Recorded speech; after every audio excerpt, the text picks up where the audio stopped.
Mesdames, Messieurs, bonjour. Bienvenue à ce 8e numéro du journal télévisé de l'ISRA qui nous fait le tour d'horizon des dernières activités de l'Institut. C'est parti pour le sommaire.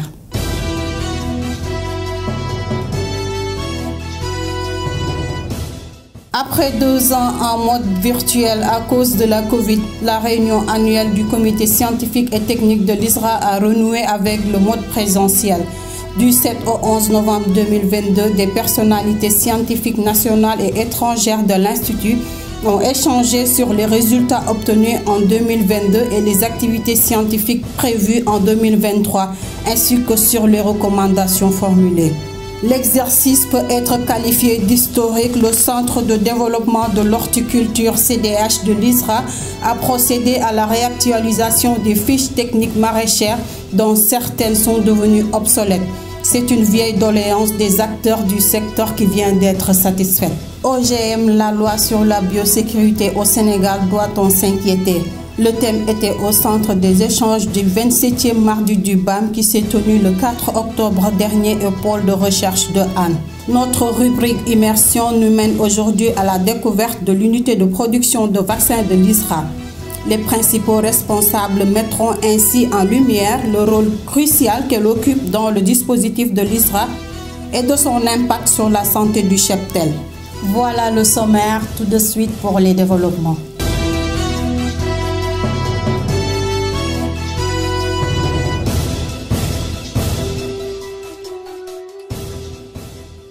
Comme annoncé dans les titres, nous ouvrons ce journal par la réunion annuelle du comité scientifique et technique de l'ISRA qui a renoué avec le mode présentiel après 2 éditions en virtuel. Racine Kane nous fait le compte-rendu de cet événement phare dans la vie de l'Institut. Après 2 ans en bimodal à cause de la Covid, la réunion annuelle du comité scientifique et technique de l'ISRA a renoué avec le mode présentiel cette année. Une session ouverte par le conseiller technique du ministre de l'Agriculture, de l'Équipement rural et de la Souveraineté alimentaire, Boubacar Dramé, inscrit cette session dans le contexte de quête de la souveraineté alimentaire. Le comité scientifique et technique dans le contexte très intéressant, à savoir le contexte qui sont caractérisés par des crises multiples. Et ces crises exigent de la part des autorités des réponses fortes, surtout dans le secteur agricole qui est très impacté par ces crises. Or, nous, au niveau de l'État, nous considérons le premier intrant, c'est la recherche. Donc c'est pour cela, dans ce cadre, avant même que Monsieur le Président de la République change la dénomination du ministère en lui ajoutant le terme de souveraineté alimentaire, il avait instruit l'ancien ministre pour qu'on puisse faire un plan d'urgence de transformation agricole en cohérence avec la souveraineté alimentaire. Emboîtant le pas aux représentants du ministre en charge de l'agriculture, le directeur général de l'ISRA a réitéré l'importance du CST dans la vie institutionnelle, mais également dans l'évolution des activités de ces 5 domaines de recherche. L'ISRA a cette vocation de générer des connaissances, de générer des technologies qui seront après, plus tard, mises à l'échelle.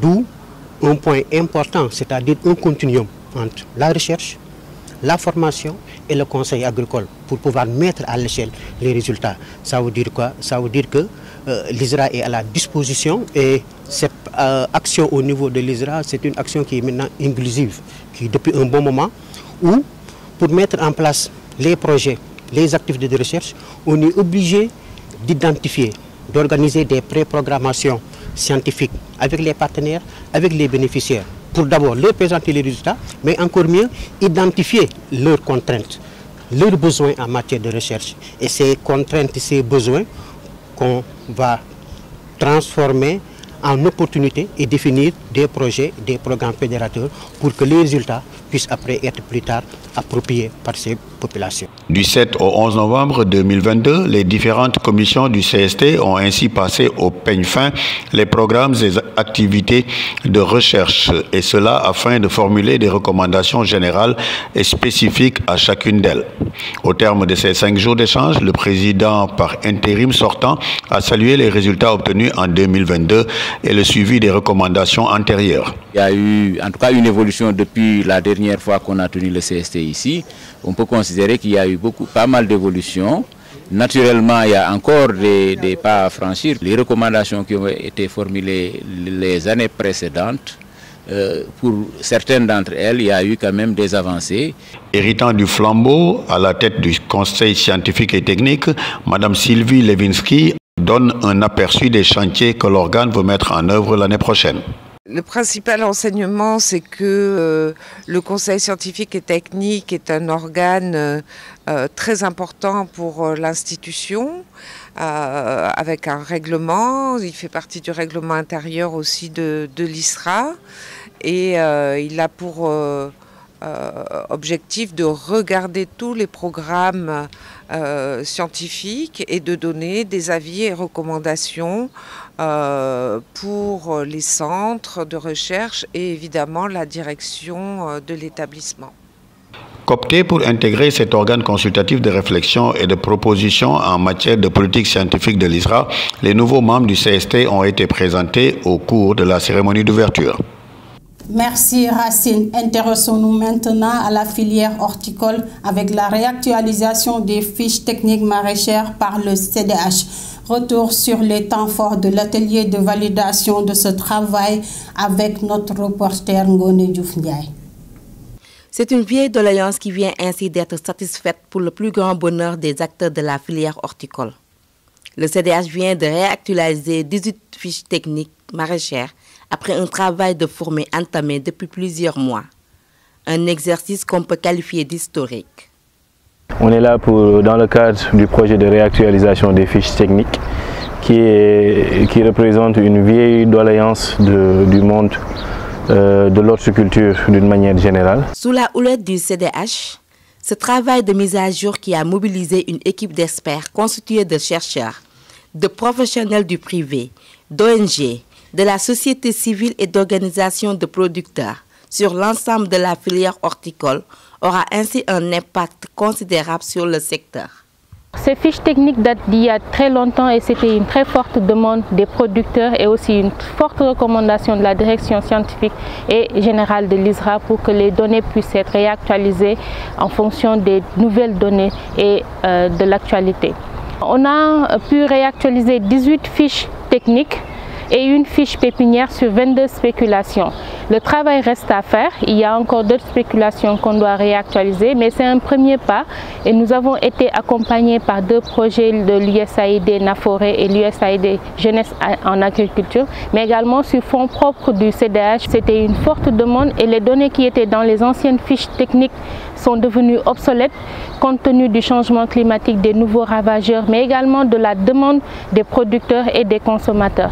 Donc l'impact, c'est vraiment de donner les itinéraires techniques de production qui sont adaptés au nouveau contexte. La réactualisation des fiches techniques des principales spéculations aura ainsi un double intérêt économique et nutritionnel pour les populations.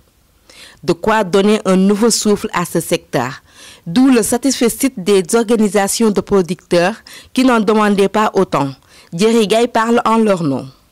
Les 18 spéculations qui ont été choisies, qui ont fait l'objet de fiches techniques, ce sont les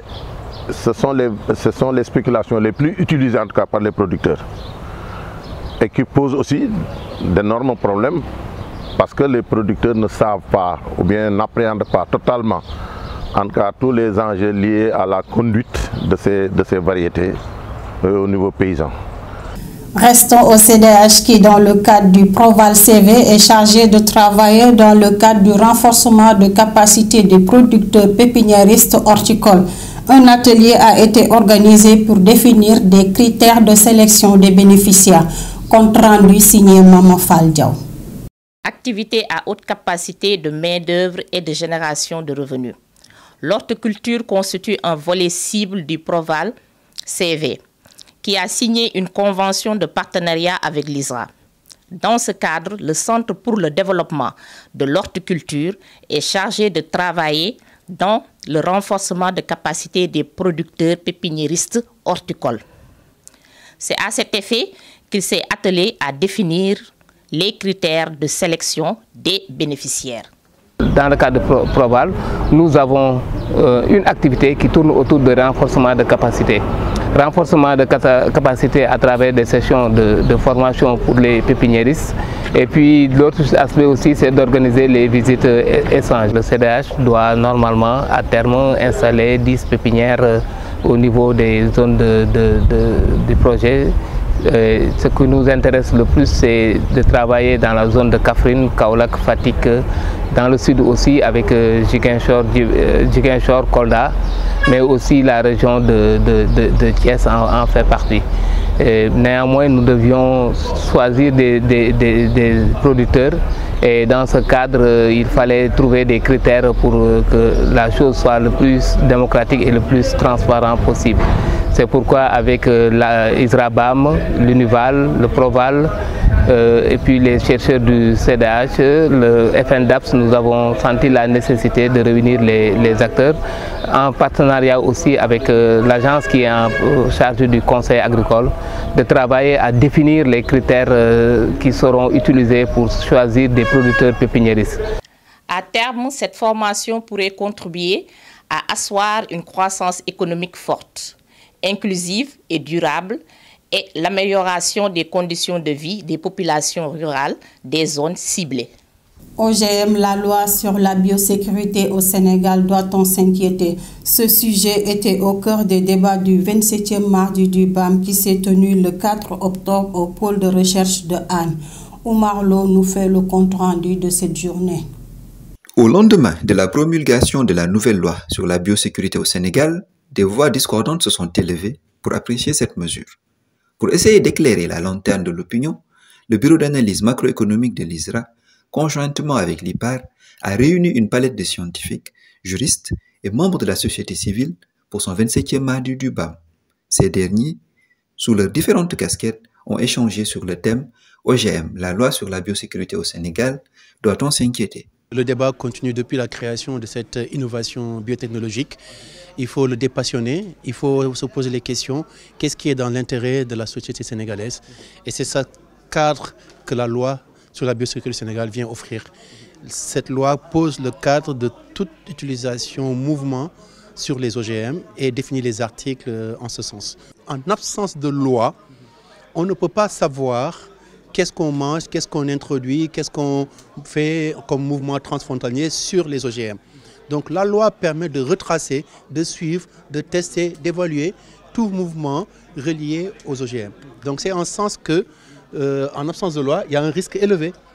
En présence de loi, avec une cadre qui définit l'utilisation des OGM, donc nous avons maintenant le cadre qui permet, n'est-ce pas, de suivre ou de minimiser ces risques. L'étendue et la profondeur des questions et attentes interpellent ainsi l'aspect juridique. À ce sujet, le conseil juridique du ministère de l'Environnement, du Développement durable et de la Transition écologique a apporté des éclairages. Il y a un point très important, préciser, on n'impose pas aux Sénégalais d'adopter les OGM. Les OGM sont une option. Et dans tout le processus, on a tenu à garantir la liberté de choix des agriculteurs, mais également la liberté de choix des paysans. Parce que vous savez, on est parfaitement conscient que la prolifération des OGM va créer une certaine dépendance des agriculteurs vis-à-vis des firmes agro-industrielles. Et nous sommes foncièrement contre cela. Une note politique conjointe BAM-IPAR sur le thème sera rédigée et partagée prochainement avec les décideurs et autres parties prenantes.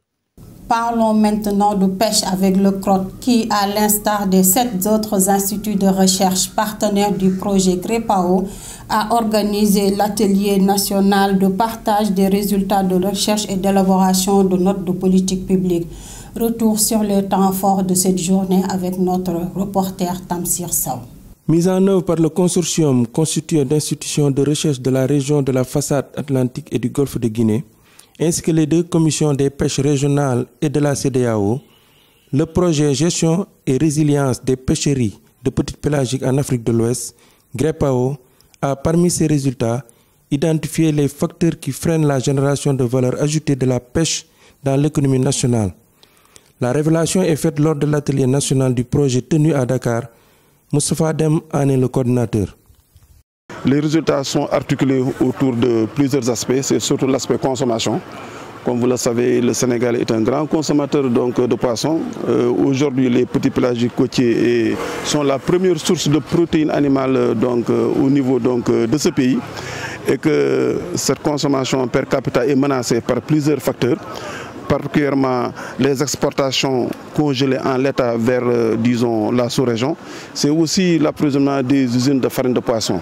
Tous ces facteurs risquent de bloquer à long terme donc, cette consommation de poissons. Et dans le cadre de ce projet, une étude a été faite dans cette dynamique et nous nous sommes projetés sur 2030 pour voir les voies et moyens d'améliorer, sinon de maintenir les niveaux de consommation de poissons. Aujourd'hui, le Sénégal exporte ses produits sans aucune forme de transformation. Et ça ajoute, c'est moins de valeur ajoutée et moins d'emplois. Donc le projet a eu à réfléchir sur les voies et moyens pour améliorer donc, cette valeur ajoutée. Une étude a été faite dans cette dynamique-là pour qu'au niveau régional, les aspects migratoires soient, disons, pris en compte dans la gestion des pêcheries, tant au niveau national qu'au niveau donc, régional. Merci Tamsir. Quittons la mer pour rallier la forêt avec le CNRF qui milite pour des investissements souverains de la recherche forestière. Il a lancé ce cri de cœur à l'occasion de la célébration de la Journée nationale de l'arbre. Notre reporter revient ici sur cet événement organisé dans les locaux du DICentre. La forêt et ses produits jouent un rôle vital dans la vie socio-économique des populations. Ils constituent pour elles une niche d'opportunités. Malgré cet apport, la recherche forestière souffre d'un manque d'accompagnement, d'où ce cri de cœur du directeur du CNRF pour mettre en place un fonds souverain destiné à la recherche afin de préserver ce précieux trésor.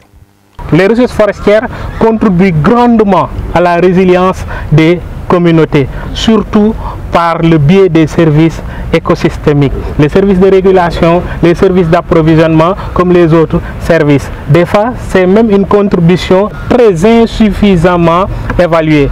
Et les communautés de plus en plus soumises aux effets du changement climatique ont besoin de préserver leur patrimoine forestier pour plus de résilience. Et dans ce cadre-là, la recherche forestière a un rôle extrêmement important à jouer pour permettre au service des eaux et forêts, en tant que structure de développement forestier, d'avoir des innovations techniques pour continuer toujours à améliorer la situation des forêts du Sénégal. C'est pourquoi nous sollicitons un accompagnement de l'État du Sénégal dans le financement d'activités souveraines de recherche forestière.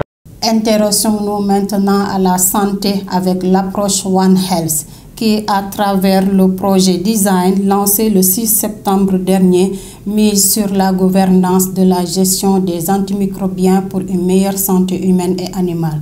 Notre reporter nous fait le point dans ce journal.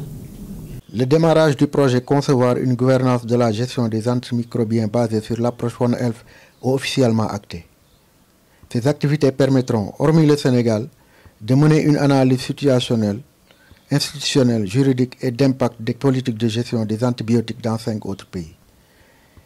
Dr Elhadj Traoré a présidé l'atelier de lancement au nom du DG de l'ISRA. L'intérêt d'abord de ce projet et de son lancement, il faut saluer le fait qu'il s'agit d'un projet multi-institutionnel et multi-pays. Parce que comme vous l'avez vu, nous sommes 6 pays qui sont membres de ce projet. Avec ici, nous sommes dans le cadre du Sénégal, le Sénégal qui coordonne. Et multi-institutionnel parce qu'il y a plusieurs institutions qui sont, que ce soit des institutions privées comme des institutions publiques, qui sont réunies pour faire face à ce problème de résistance aux antimicrobiens. Le coordonnateur du projet a affiché sa satisfaction au vu de la remarquable contribution des participants au terme de cette rencontre de 3 jours. Nous sommes très satisfaits doublement. Tout d'abord, nous sommes très satisfaits de la participation de tous les partenaires. Tous les partenaires impliqués dans le One Health ont participé activement à cet atelier. Ils ont donné des contributions extrêmement importantes et nous nous réjouissons justement de cette vision holistique de la santé que l'on a prise en compte dans le cadre de l'atelier de ce lancement. Ça, c'est le premier aspect. Le deuxième aspect, c'est que nous sommes satisfaits dans le sens où nous avons atteint nos objectifs. Le premier objectif étant de lancer officiellement le démarrage des activités, ce qui a été fait. Par la suite, nous devions pré-tester un questionnaire qui sera utilisé tout au long de ce projet. Là également, nous avons une satisfaction dans le sens où nous l'avons pré-testé. Nous avons eu toutes les remarques et suggestions concernant ce projet. Donc, par rapport à ces deux aspects, nous sommes satisfaits.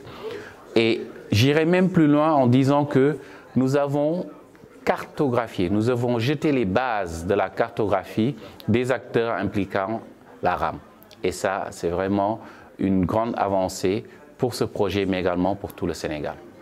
Financé par le Swedish International Development Cooperation Agency, ce projet est piloté par une équipe de recherche internationale pluridisciplinaire dont la composante Sénégal est coordonnée par l'ENERV en partenariat avec le service bactériologie de la faculté de médecine de l'UCAD, le ministère de l'Élevage et l'IPAR. Notre rubrique Immersion nous mène aujourd'hui à la découverte de l'unité de production de vaccins de l'ISRA. Les principaux responsables mettront ainsi en lumière le rôle central qu'elle joue dans la santé du cheptel. Sortie des flancs du Laboratoire national d'élevage et de recherche vétérinaire, l'ENERV de l'ISRA, l'unité de production de vaccins occupe une importante place dans le dispositif de l'Institut et même du ministère en charge de l'élevage.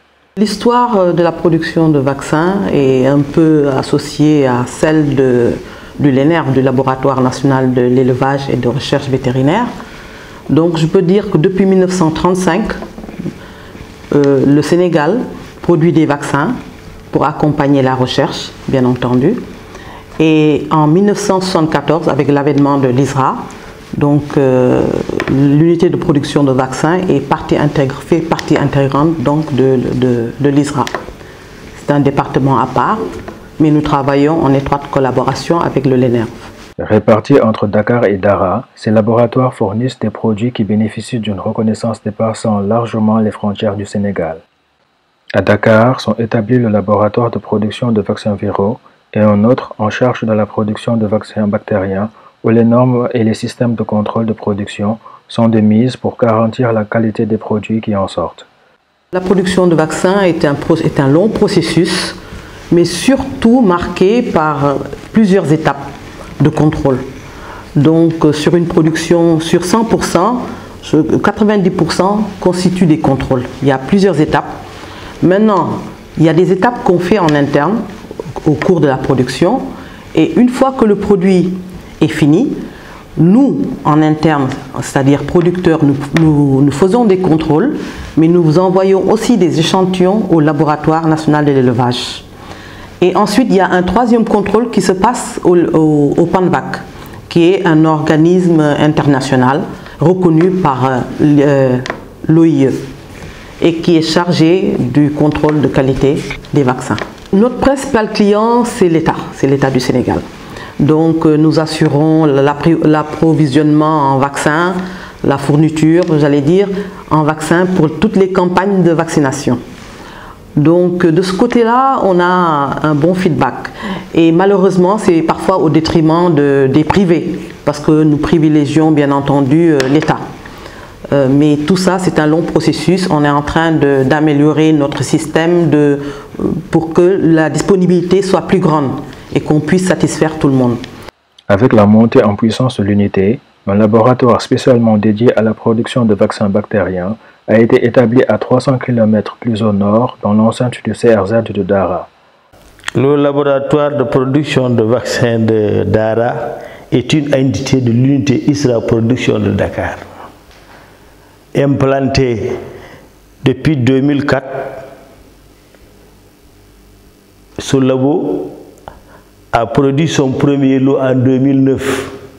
En ce moment, nous avions une marge de manœuvre qui nous avait permis de faire le génie civil en régie, donc avec les compétences de l'Institut. Et c'est vrai que nous aussi, comme on a vu beaucoup de labos, l'expérience nous a permis de faire quand même certains types de conformité pour avoir un labo, parce qu'après même sa construction, ça a été validé. Ça a été validé par des experts. Donc c'est carrément, l'on dira, c'est un produit de l'ISRA. Le labo en lui-même est un produit de l'ISRA. Avec l'aide du PRAPS, l'unité de Dakar a acquis un nouveau lyophilisateur. Ses capacités de production se voient ainsi monter en puissance. De quoi nourrir de légitimes ambitions pour mieux jouer sa partition dans le domaine de la santé animale au Sénégal et dans la sous-région. C'était là le dernier élément de cette édition. Merci de l'avoir suivi. Rendez-vous est donné au mois prochain. D'ici là, portez-vous bien et n'oubliez pas de nous suivre sur nos différentes plateformes digitales. Au revoir.